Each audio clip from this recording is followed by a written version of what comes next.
Hey guys, welcome to another episode of As the Leader Grows podcast. I am your host, Ken Joslin, where we are ridiculously crazy about helping business leaders build confidence, gain clarity, and create community. And I have got a treat for you guys today.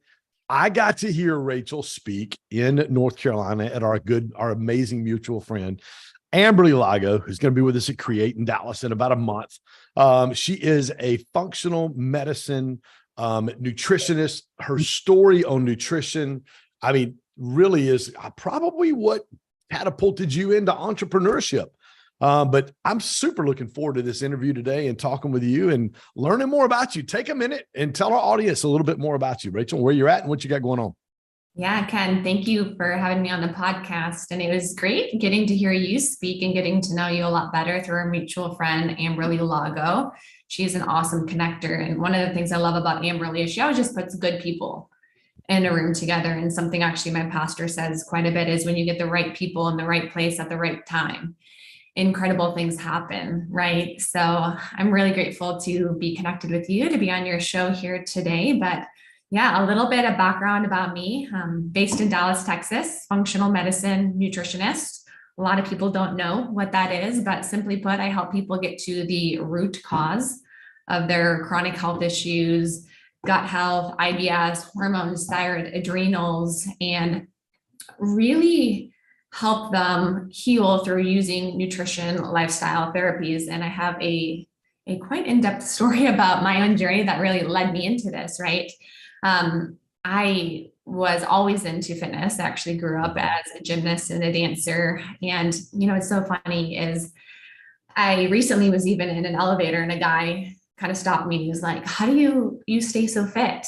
How long have you been working out for? And I thought back to this question, Ken, and I was like, well, let's see, I was a gymnast, I was a dancer, I was a bodybuilder. And now I just make fitness a part of my life. I'm like, I don't know. I'm an athlete. And I realized in that moment that fitness has just always been such a huge part of my identity. It's who I am at the core. And it's even what's played such a huge role in my entrepreneurship. So yeah, I'm just an athlete from the day I was born. I feel like I was doing gymnastics when I was just like a itty bitty little baby, which literally I was. My parents used to say I'd like climb to the top of the refrigerator. I climbed every tree in the neighborhood, and that's just like how I was. But I do not find that hard to believe that you would do that at all. Yeah, I was a weirdo, but what's so interesting is I was terrible in school. Terrible in school growing up. I basically failed most of my classes in middle school, elementary school as well too, to the point where my dad was like, you need to get a tutor. He's like, we need to get you a tutor. And I cared a lot, right? What everybody thought of me is we all do as we were younger. We're very, very egotistical of what our friends think. And I was like, Dad, please don't make me get a tutor. That's so embarrassing. And I remember he looked at me and was like, Rachel, you know what? I believe in you. And your mind is just like your body. You can train it. You can train it and you can learn it and you can discipline it. And I believe you can do it. And what was so interesting in that moment, something clicked when I was in middle school. And I started to just bust my ass in studying because I did not want to be made fun of or had a tutor or anything like that. And I started to get straight A's and I got good enough grades to get into a college like Baylor. And I never really thought about that moment very much, Ken.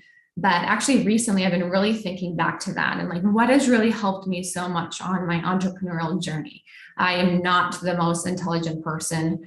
I did not do very well in school or any of that, but I had this insane level of discipline because I was never the best at a lot of things. I was an athlete. I had that discipline. And I learned very early on that I could achieve anything that I wanted to if I set my mind to it. And I never leaned on talent. I always leaned on discipline and work ethic.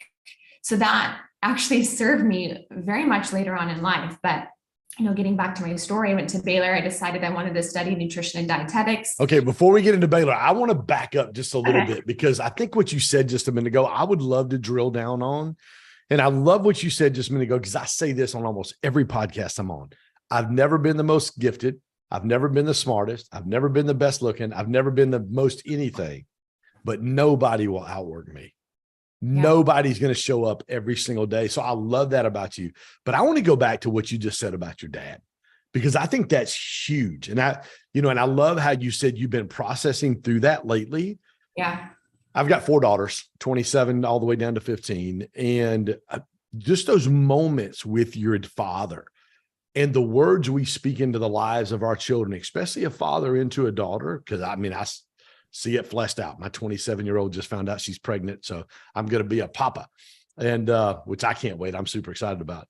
But walk me through, especially you've been processing this a lot lately. You said, your dad said, it's just like your body. You were already an athlete. You understood what it meant to work hard, to be successful, to win in athletics. When you did that, walk me through what you remember about your confidence level going to the next level when you started to excel in your academics. Yeah. And I'll even backtrack a little bit more. My dad had a very verbally abusive father. He spoke a lot of terrible things into my dad, would say things like, you're going to be a garbage man when you grow up. You're so stupid. And would literally have more of this drill sergeant type mentality with my father. And my dad, I didn't grow up with the best parents. There was a lot of trauma that took place there. But the one thing my dad did to break that generational curse is he's like, I will never speak bad into my kids. I will never, ever do that. And he made that one decision. And that's exactly what he did for me. Is my dad always spoke, prosperity. He actually prophesized into my life in a lot of ways.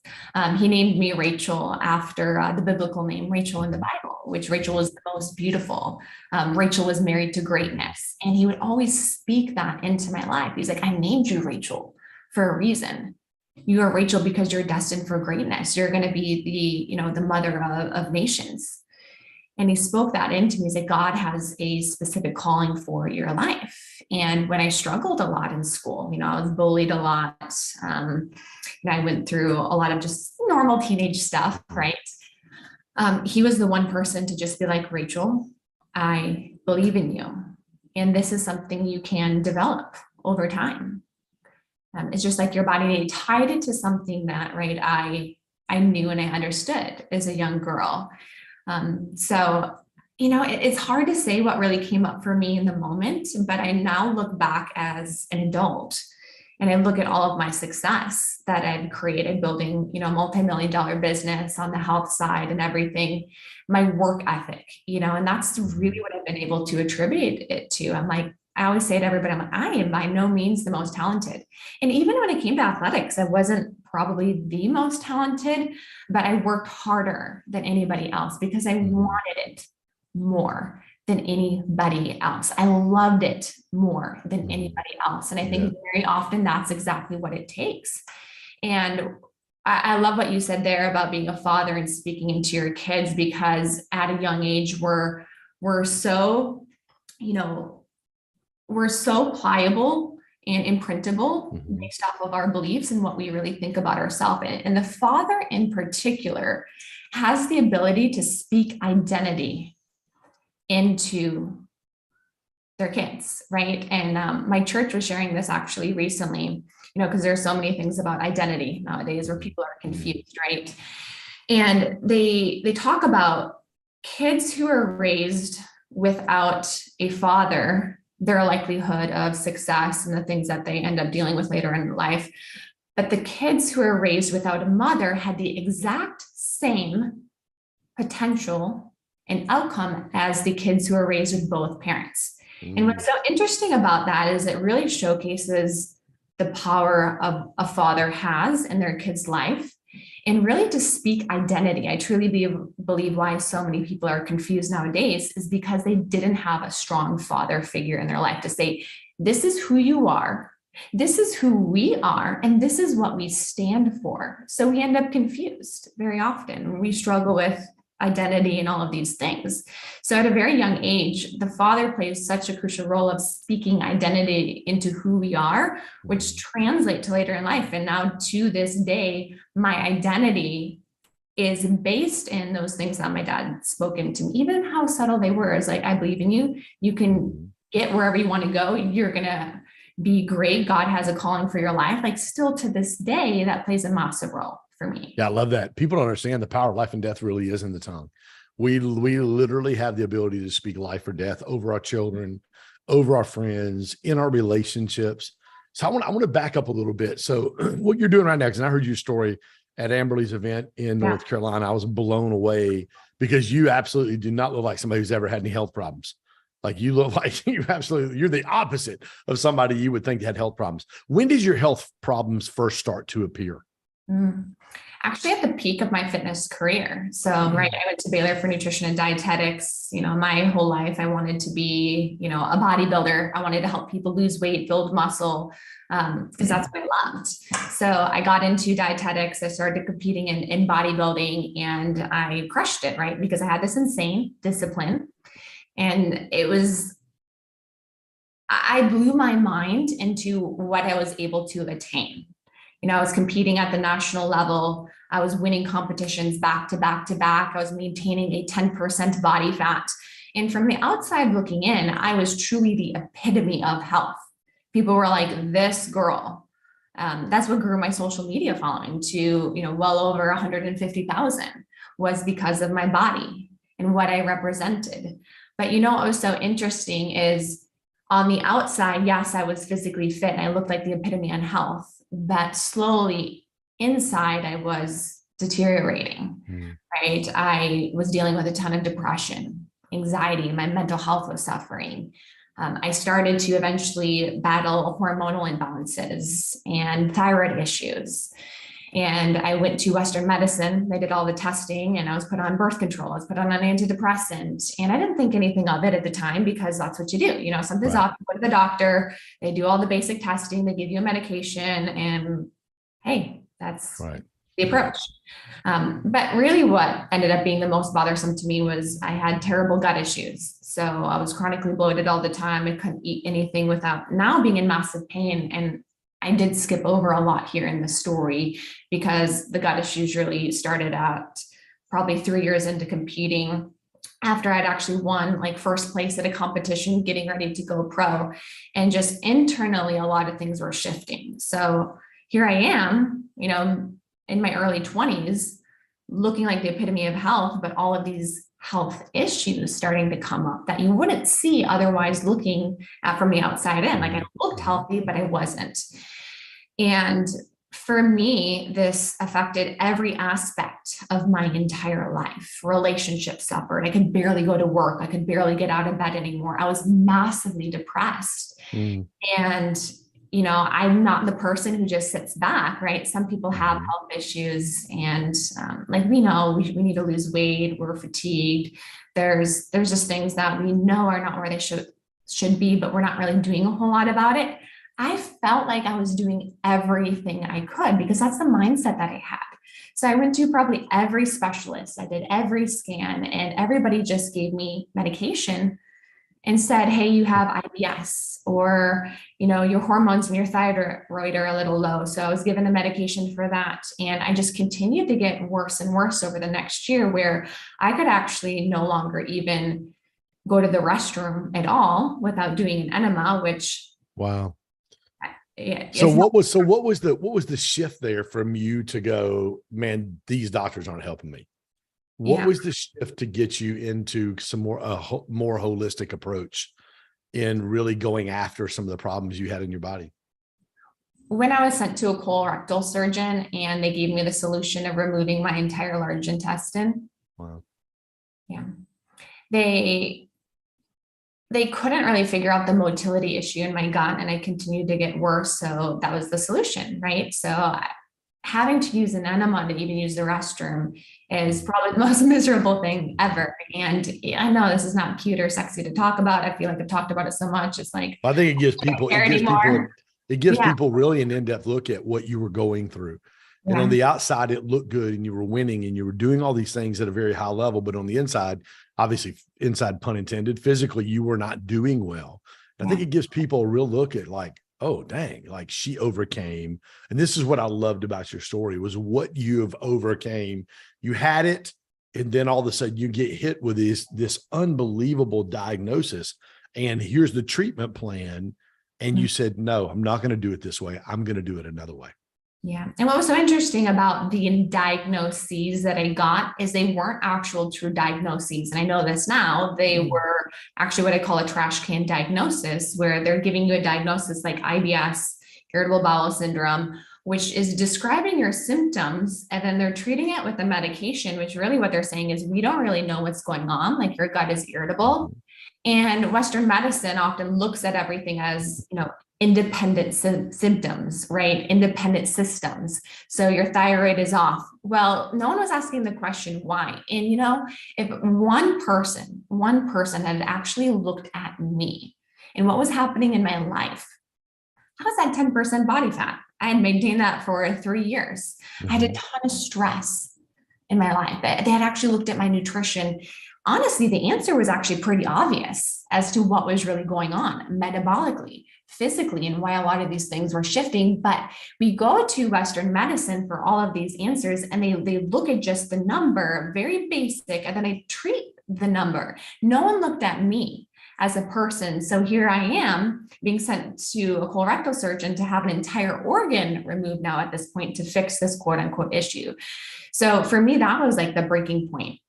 And at that moment, though, I will say this, I was so miserable. I was willing to get the surgery.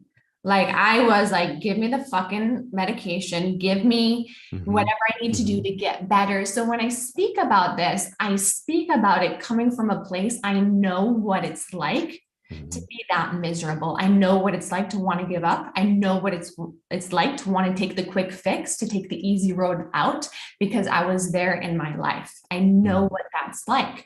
But you know what? I had just that subtle, very small piece of faith, and they talk about this in the Bible of, if you have faith the size of a mustard seed, you still have faith. And I had a small amount of faith. And that small amount of faith led me to, there has to be another way. There has to be another way.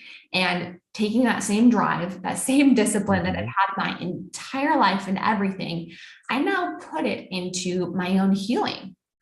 And I became obsessed with learning everything that I could about my gut, the microbiome, how everything was interconnected, taking a root cause approach, functional medicine. And I would study for literally hours and hours and hours, learning about all of these things, starting to work with a functional medicine practitioner, taking more of a root cause approach, doing different testing that they don't do with Western medicine, looking at things like my adrenals, looking at things like my gut microbiome. And I started to put all of these puzzle pieces together that Western medicine failed to do. I started to change my nutrition because my diet was full of, it was macro friendly, healthy body composition, but it was full of a lot of things that were tearing up my gut. But how long in this process did you get to this point, Rachel? To beginning to heal. When you started to realize what it was, like, hey, if I can do this, this, and this is going to help me change and get better. Yeah, my healing was probably a year-long process, and I probably dealt with the issues for a year. So in totality, we're talking 2 years of me really going through this and just putting these different things together and working with different people along the way too. I think practitioners, coaches, they're all just a guide, but we have to be willing ourselves to do the work, and we actually are healing ourselves. Nobody else is healing us. We have to want the healing for ourselves, and I wanted it, and I was willing to do what it took. But what was so interesting is, along with changing my diet and doing the functional medicine protocols and, addressing my microbiome and all of these very tactical things, the place I really had to start to look at was the relationship that I had with myself. It was that relationship, the way I was viewing myself, right? And I think if we look at, society as a whole with their health issues, an epidemic of, being overweight, obesity. If we look at what are a lot of people's core pains, it really comes down to that relationship with self, which is really a self-worth issue, in my opinion, if we really peel back a lot of the layers. And I'll explain here what I mean, because the place I was operating from in my life at that time was I was hustling for my worthiness in a lot of ways. I was putting my sense of worth in my body, in my accomplishments, in so many of these things that were outside of myself. And we almost look at this and praise this as a society as something that's incredible, right? We praise people for these things. And for me, this actually led to the downfall of a lot of my health issues. And it can be on that extreme side, but it can also be on, the other side of the spectrum too. I see this quite a bit with people who aren't doing what they need to for their health, right? They're not choosing to eat foods that love them back. They're not moving their body. And it still is a self-worth issue at the core, because it's saying, I am not worthy enough to have these things. So when we really get to the root cause, right? Because that's what I'm all about, is how can we get to the root cause of these things? I truly believe it's this self-worth issue, this epidemic that we are all struggling with, and it's healing that relationship with self. So what part in that journey then? So you're obviously working on the physical side, doing some functional medicine, something different than just Western medicine. And what part in that journey, Rachel, did you begin to go, oh my gosh, this is me. This is my mindset. This is the way I'm looking at myself, because this is what I think I'm worth. And this is why I'm having it's the beginning of my problems. What part of the journey, where did that take place for you? That's such a good question. I would start to get some progress. I truly would, right? I got rid of the Western medicine approach. I would start to do some of the functional medicine protocols, taking all the supplements, doing these protocols for healing my gut, changing my diet. And I would make a little bit of progress. Like, I would feel better, but I would never fully really get there. I was never really fully and I don't think we ever get to a place where we're fully healed to totality, but I was still struggling, with a lot of these symptoms. And I'm like, there has to be something missing. And you keep running into the same things over and over again. They just look a little bit different. They're just in a different box with a different wrapping paper at different times, but they're really often the same core issue. And it was when I decided to really start to do a lot of the deep inner work on myself, I realized the place I was operating from, that I was creating a lot of these things, right? We create these things in our life based off of the way in which we relate to ourselves, our view of self. Now, when you say deep work, walk our audience through that. What exactly are you talking about? So deep work is really understanding, it's creating awareness around the views I have of myself and where they come from. And for me, doing a lot of that work, it started, yes, more on the therapy side, but I think that's very, very superficial. But for a lot of people, that's kind of what gets them in the door. For me, it had to be being radically honest with myself, being radically honest with myself. And for me, journaling has helped exponentially to be able to face some of those ugly truths, the things we don't want to face. They're scary to face, to be able to be radically honest. The reason why I am doing all of these things is because of I'm trying to fill something here that feels empty. And when we really can tune in with ourselves and be radically honest, things start to make sense, right? And I've worked with different coaches along the way. I've done a lot of the therapy, working with the coaches, where it is really diving deeper into your childhood, stuff. We could talk about that, of course. And seeing, where did this original view of self really come from, right? Because we create these views of self based off of the things that have happened in our life. And, a lot of these views that I had about myself were stemming from my upbringing, right? Like I had parents that were not around a whole lot. Like my dad did a lot of incredible things, but later on in life, like my parents were absent. My dad actually struggled with his mental illness. My mom was physically absent a lot, partying, drinking, bringing home men to the house who she would sleep with. And we were really alone a lot. But the ways I was able to feel a sense of love when I was younger was through athletics. Kind of going back full circle to that was athletics. And that was when they even paid attention at all. So there was this view of self that I created when I was younger, right? That in order to feel a sense of worthiness, I have to, you can fill in the blank with anything. And we all carry this. We all carry this. This is not unique to me. All of us carry this. We say, in order to feel a sense of worthiness, I need to make X amount of money. I need to, have the perfect body. I need to look, I need to be achieving. I need to, whatever it may be. But it's understanding, where did that come from, right? Who taught you to think the way that you think?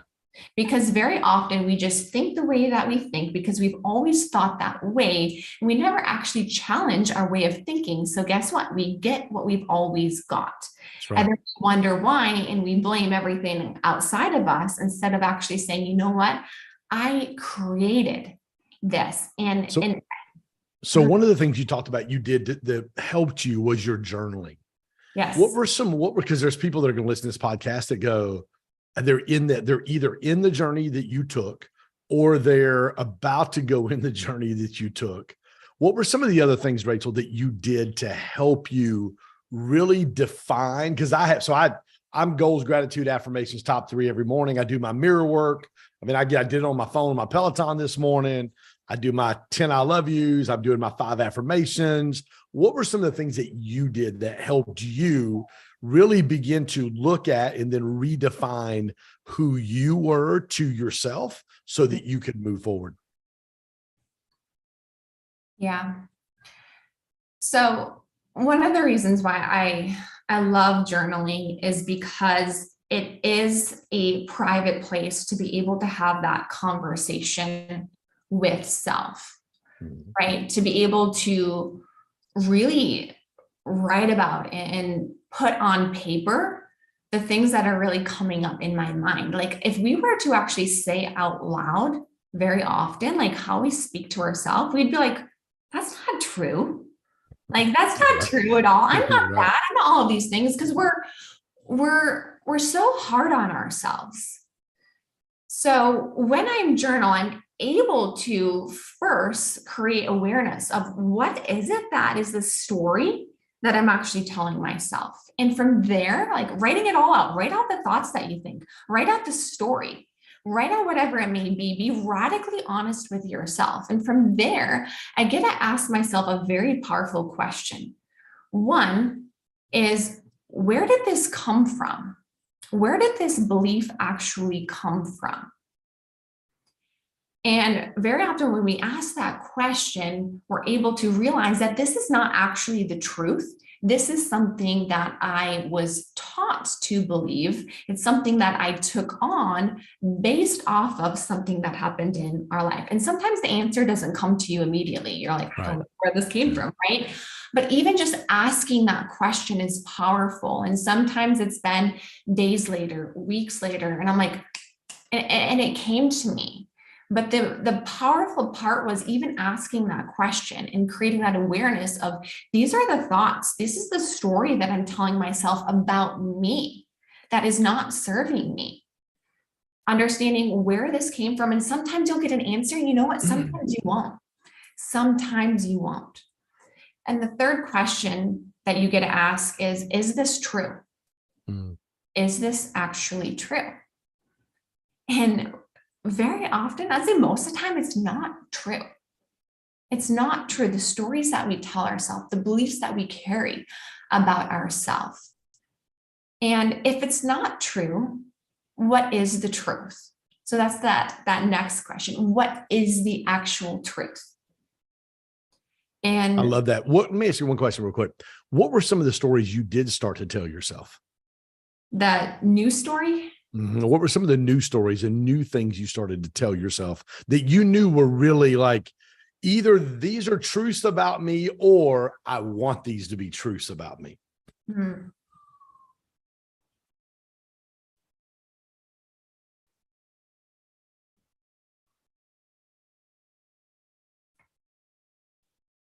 I think as someone who's always been perfectionistic and has placed so much emphasis around, my physical body or around my achievements, you know, it was really the affirmation of it is your authentic self Mm.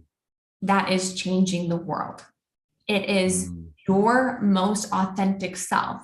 The weird parts of you, and as I say weird in a good way, because I'm like goofy at times, it is the version of you that is truly the most authentic you that is changing the world. That is the version that you need to bring into speaking. It is that version of you that you bring into your coaching. It is that version of you that people want to hear. It's that version of you that is changing the world. And this is something I had to remind myself of daily, because so often, right, we self-reject ourselves. We reject ourselves and we put on a persona of who we think we should be, and we're not actually ourselves. So part of this and what was so healing for me was really that self-acceptance of the most authentic version of me, and also affirming what are some of my God-given talents that I do have, some of the God-given traits that I do have. And actually drive is one of my God-given gifts. It's something that God gave me that when used for God's purpose, when used for the pursuit of helping other people, is an incredible gift. That is a part of who I am at my core. But when the ego takes that drive and uses it for its purpose to, attain a sense of value in accomplishments, the body, whatever it may be, that edges God out. I always say ego edges God out. So it's also the affirmation of these are my God-given gifts. Drive. I'm a visionary at the core. Like that is who I am. So I affirm those different things in myself, but also that most authentic sense of self, and really reminding myself the truth of who I really am in the process. I love that. So you're walking through this healing journey. How long? You said it was about a year before you really started physically to get better? Probably a year until I started to see some massive shifts physically. And one thing I actually say quite a bit, I talk about on social media, is, the whole person must heal for the gut to function optimally. So I do focus quite a bit around gut health.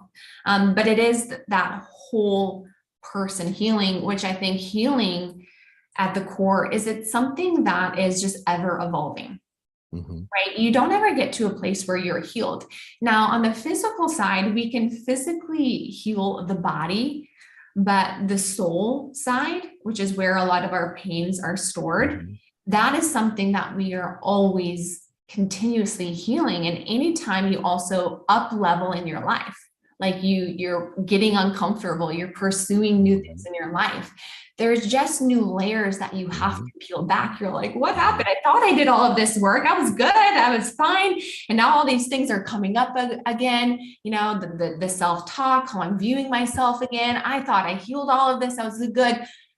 You healed it at this level. That's right. You healed it at this level, but now you have up leveled, and there's new levels to peel back. So it's truly healing. And I think it's falling in love too with that healing journey. Yes. Right. So for example, public speaking for me used to be one of my biggest fears because I was introverted and I was a shy girl. I was the girl in the back of the classroom. I never spoke up. I also had a story of, what I had to say didn't matter. Right. So when I started to speak, I had all of this fear and I would get anxiety, and, it started very in small groups of people. And honestly, till this day, I sometimes still get nervous. Like at Amberley's event, like I still get some of that stuff that comes up. But now I can get in front of people and I can podcast. And I'm also okay if I mess up and I say some ums and ahs, because I'm like, you know what, I know who I am. And that's part of it. That's part of it. And I have been able to heal it at a certain level, but I also know if I were to speak in probably in front of 5,000 people, there'd be some things that would come up. There'd be like, I'm not good enough. I can't be doing this. And that's actually normal. So it's just another level and there's new layers to peel back. But I also like to reframe it though in different circumstances. When you're noticing some of those things that come up, oh, this means I'm actually up leveling in my life. And there's just new layers to peel back. It's an encouragement instead of a discouragement. Exactly. Because you realize I'm going here, and to go here, I've got to face some of these things that I faced before. Walk us through, because what I love about your story, Rachel, is you walk through all this hardship. You walk through all these health issues. You talked about your gut. You talked about your physical fitness. You talked about 10% body fat. You walked through all of that, I believe, for a reason. And I write down, one of my affirmations I write down is, I am whole. I choose to use past pain to help others find healing, which really is exactly what you're doing right now. You are using your past pain and the things you went through to help other people find healing quicker than you did, and to be able to help them live an optimal physical, actually not physical, but what we would say in our core 5, faith, health, relationship, business, and finances, really live an optimal life in all 5 areas. When in the journey did you go, boom, aha, light bulb moment, I want to help people get through this journey that I just took? I think when you go through a healing journey, and this could be a health healing journey, this could be just like the relationship with self healing journey, you realize the power really comes from not healing yourself. Yes, that's the first part, but the evolution is taking the things that you've walked through, healing that from those things and turning it outward. And I think that's when healing really starts to become full circle, right? And that's what I talk about a lot now that I've started my own mastermind. I call it the evolution, and I call it the evolution for that exact reason. It is taking those things that you've walked through, healing from it, and turning it outward and helping other people do the same. And that is really what a conscious entrepreneur is all about, right? And I talk about that quite a bit as well, the difference between an entrepreneur and a conscious entrepreneur, right? So a traditional entrepreneur is chasing wealth, right? They're chasing wealth very often coming from a place of lack. I am lacking something inside. I'm lacking something in my life, and I will be happier when I get here. I am chasing wealth. And it's always that, finish line that's always moving further and further away. Versus a conscious entrepreneur, it's really more so about being in abundance. So it is taking those things that you walk through and it's turning it outward, but it's bringing yourself into the work that you do. It's falling in love with the work that you do. And there's nothing more liberating and rewarding than using your own story to help other people, right? There's so many people out there that now talk on personal development and talk about all of these things. And I'm like, have you actually lived through this in your life? There's so many business coaches. I'm like, I want to work with a person who has started from nothing. Who's actually done a business. Yeah, right? Who's actually like had to go through some of the deep shit. And, and that's what also has made my functional medicine nutrition practice so successful, is because people hear my story and they're like, she has been where I am at and she's came out on the other side.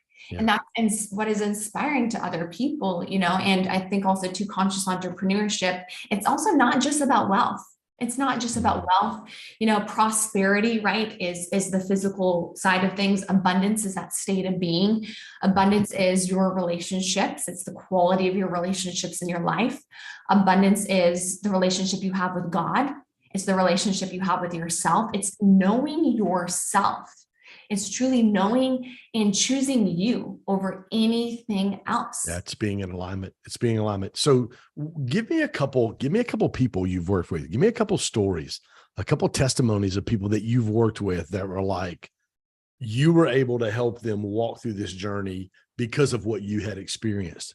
Yeah. So actually my client, Claude, is a prime example, and she struggled with an autoimmune condition for a really long time. Hashimoto's specifically, it's where you have antibodies that attack your thyroid. Your thyroid plays a pretty big role in your metabolism too.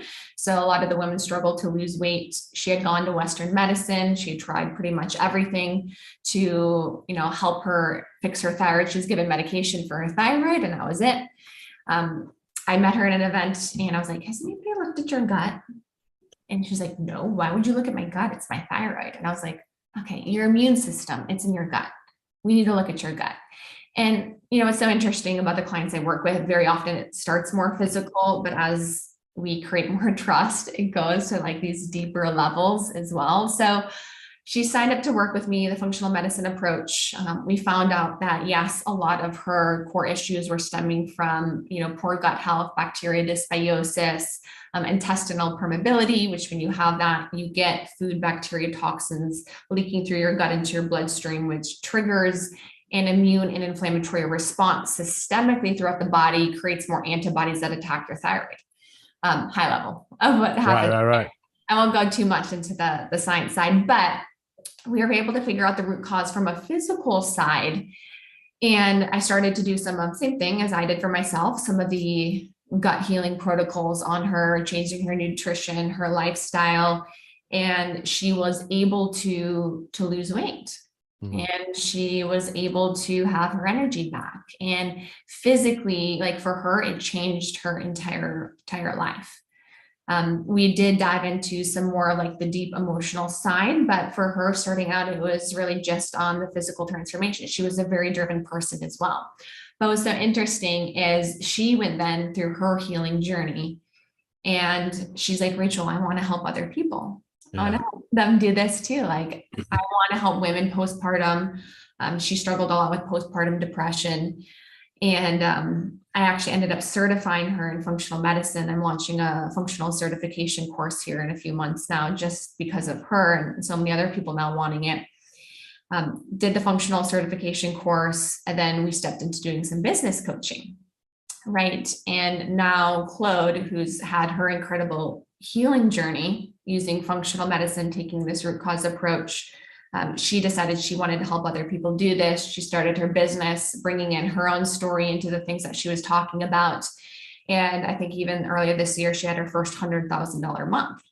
Come on. In her business. Yeah. Right. Like insane. And this is kind of where more my work is evolving to, is it's literally with my story. It's like the physical, the healing side, and then being like, I want to help other people do this once you've done a level of your own healing, and then creating a business around that and having credibility, yes, in terms of a certification, the education side, but also your story is so powerful to bring into the work that you do. So that's just one example of I love that. I love that. Rachel, where's the best place for people to connect with you? Yeah, Instagram is a great way to connect. That's where I'm the most active. It's Rachel Shear. My practice is Rachel Shear Nutrition. My mastermind is Evolved Women. And then you can check out my website, rachelshear.com. Now, where are you at? You're in Dallas, right? Yes. What church? Who's your pastor? Elevate Life, Keith Craft. Okay. Yeah, I know Keith. Heard of him? Yeah. I do. Yeah, I sure do. Yeah, that's awesome. Yeah, great church. I love Robert Morris. I'm in the Dallas area a good bit. One of my best friends lives in Las Colinas. Have you came out to Elevate before? I have not. I know where it's at, and I've known Keith for probably 20 years. Oh, really? Because I pastored half the last 30 years. Oh, I did not know that. Yeah. I spent half the last 30 years in full-time vocational ministry. I did not pastoring churches and planting churches. Yes, ma'am. I sure did. Well, awesome. Well, listen, guys, go check Rachel out. Rachel Shear. She's on Instagram, last name SCHEER. I'll attach a link on here for people to be able to find out a little bit more about what you do. We really just barely broke the surface of everything you've got going on, but I love your story. I love what your dad did, speaking life into you and really helping you. And then you just taking the journey and really using your past pain to help other people find healing. It's been an amazing journey. Last thoughts? I just would add that, the greatest work is the work that you get to do on yourself ultimately. And I feel like we all hear that before, but I think, for anybody who's listening to your podcast, it's maybe more so on the business, the entrepreneur side, because I know you're awesome at that. But truly, we can only reach certain levels based off of our own level of healing. So we can call it personal development, we can call it healing, whatever label we want to get it, but it's really doing a lot of that deep inner work. And as I have done more of that on myself, I've been able to reach greater heights, but not coming from necessarily a place of lack. That's where I used to came from, but really coming from this place of living in abundance and operating from that place. So, I had a pastor friend of mine. I think it was Rick Warren. Is it Rick or Craig Rochelle? 15, 20 years ago, we were having dinner together, and he said, your level of impact will be equal to the level of pain you're willing to put up with or go through to become the best version of yourself. And as you become the best version of yourself, it then unlocks you to be able to make an impact in other people's lives at the level that you're willing to do the work on yourself. Yeah. If you think about it, we put ourselves in whatever box we're in right now, whatever box we're in. And I think that's what's so inspiring about this is anything that I want to do, I can do, but it all comes back to that self, that view of self. Yeah. That's awesome. Well, Rachel, thank you for joining us. We appreciate you. Guys, thanks for joining us on another episode of As a Leader Grows. Rachel Shear, go check her out on Instagram, guys. As always, if this episode has blessed you, listen, hit that subscribe button, share it. You're listening, snap a screenshot, share it on Instagram. We'd love to share that to our audiences as well. Listen, 1 month away from Dallas, Texas, Create in Dallas, July 26th, 27th, 28th. I'm going to be joined by good friends. Brenda Bouchard, Erwin McManus, Catherine and John Gordon, Gary Brecka, Amberly Lago, and tons of other, Randy Garn, tons of other amazing friends as we spend 2.5 days walking through helping you with our core 5: faith, health, relationship, business, and finances. growstackdrive.com/create, growstackdrive.com/create. Get your info, get your tickets. We will sell this bad boy out probably in about 2 more weeks. Thanks, guys. We'll see you next week.